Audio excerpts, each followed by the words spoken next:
Hey guys, this is the Andorra gear. You can see this is the winter gloves.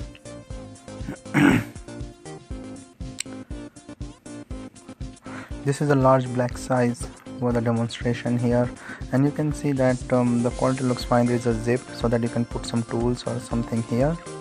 That's cool. And you can see that there is a velcro to adjust with your size for the hand, like the ankle side, like the wrist side, and then it is here on the palm side. So this says it is a 3M thinsulate insulation inside, and here it says the waterproof.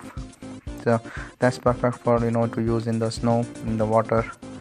It's warm inside. I just put it, it's comfortable, and you can see how it feels here.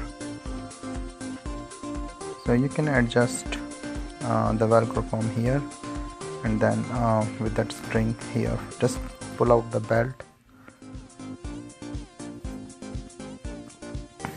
Let's see with the second glove. The stitching and everything looks good and strong.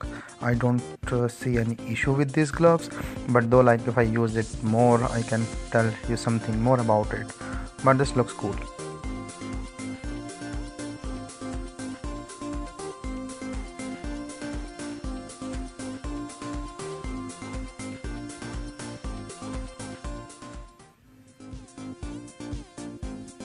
So you can see, like, all these gloves, the same thing as the first glove.